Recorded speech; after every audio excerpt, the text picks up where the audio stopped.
Es de agradecerse también a Francia y a usted, señora ministra, por haber convocado a este debate sobre un flagrante quebrantamiento a lo establecido en la Carta de las Naciones Unidas que ha violentado la paz y la seguridad internacionales. A 7 meses del inicio de la guerra en Ucrania, sus múltiples implicaciones sociales, económicas y políticas son evidentes.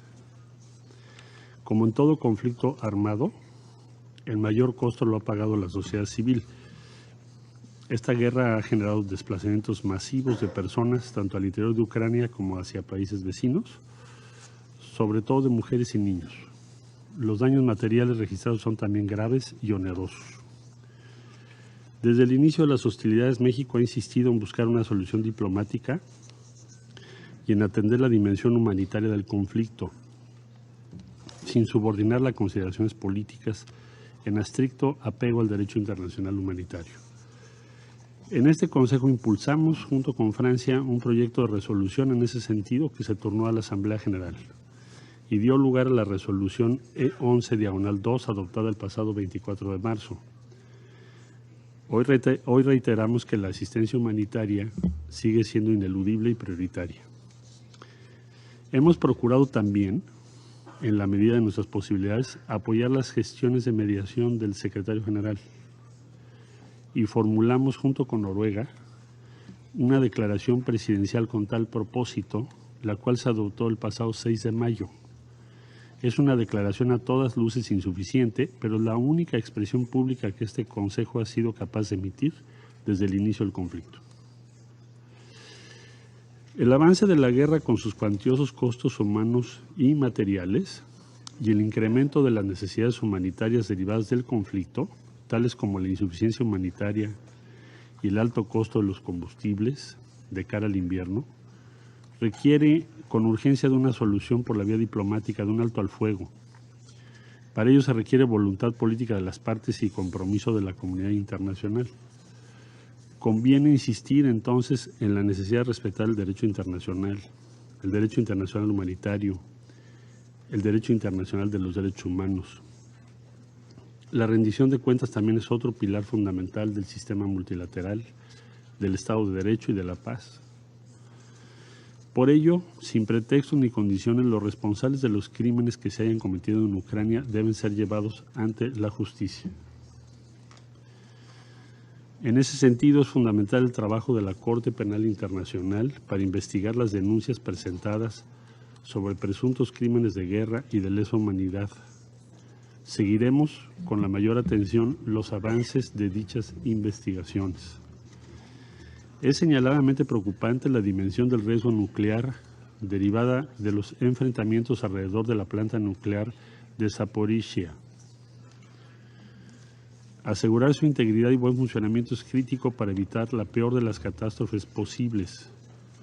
Respaldamos las recomendaciones formuladas por el Organismo Internacional de Energía Atómica tras su inspección técnica, las cuales deben ser acatadas de inmediato, y apoyamos los llamados para crear un perímetro de seguridad alrededor de la planta. Finalmente, reconocemos el valor que representa la firma de la iniciativa de granos del Mar Negro. Los índices de la FAO muestran que los precios de los granos en los últimos 2 meses han empezado a disminuir. Es una muestra del valor que tiene la diplomacia. Aún en medio de la guerra, el diálogo y los acuerdos son posibles. Es fundamental también poder garantizar el acceso de los fertilizantes a los mercados globales, y nos alienta a saber que se han dado ya pasos concretos en esa dirección. Reconocemos ampliamente el liderazgo que ha tenido el secretario general de la ONU, así como el presidente de Turquía en la gestión de los acuerdos suscritos.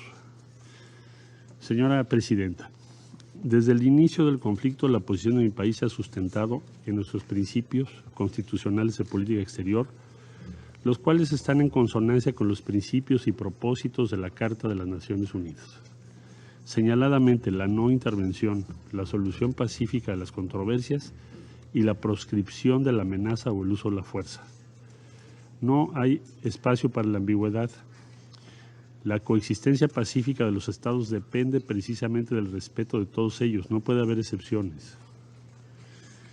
En estos meses hemos sido claros al reiterar la importancia del artículo 2 de la Carta de la ONU relativo a la proscripción del uso de la fuerza contra la integridad territorial e independencia política de cualquier Estado. Por experiencia propia, México conoce y entiende bien la importancia de contar con la garantía básica de poder vivir sin la amenaza de ser invadido por otro país. Cualquier acción que violente ese principio es ilegal y es ilegítima. Es propósito de esta organización y mandato de este Consejo prevenir que las personas sufran de los flagelos de la guerra. Pero esto solo puede lograrse mediante el diálogo, la diplomacia y la construcción de canales políticos efectivos. No es admisible la indiferencia, como tampoco lo es quedarse en el lamento de que hasta ahora, en el caso que nos ocupa, el Consejo de Seguridad no haya sido capaz de cumplir con su responsabilidad esencial. Las causas por las que este Consejo se puede volver disfuncional son conocidas. Corregirlas depende de nosotros. Los tiempos son propicios para plantear con toda seriedad las reformas estructurales que se requieren para ello. Señora Presidenta, Sus Excelencias, con base en su vocación pacifista, México considera que la comunidad internacional debe canalizar ahora sus mejores esfuerzos para alcanzar la paz.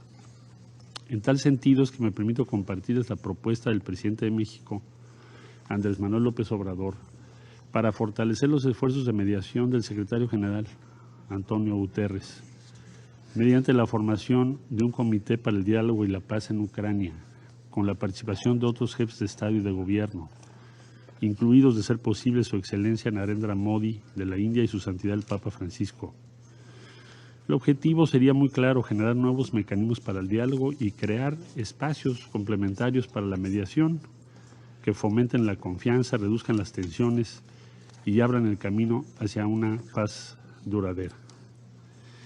La delegación de México proseguirá con las consultas necesarias con el único propósito de poder contribuir como un actor imparcial y de buena fe para generar un amplio respaldo a las gestiones de mediación que encabeza el secretario general, así como el comité mencionado, cuya conformación esperamos proceda con el respaldo de los Estados miembros de la ONU que así lo decidan.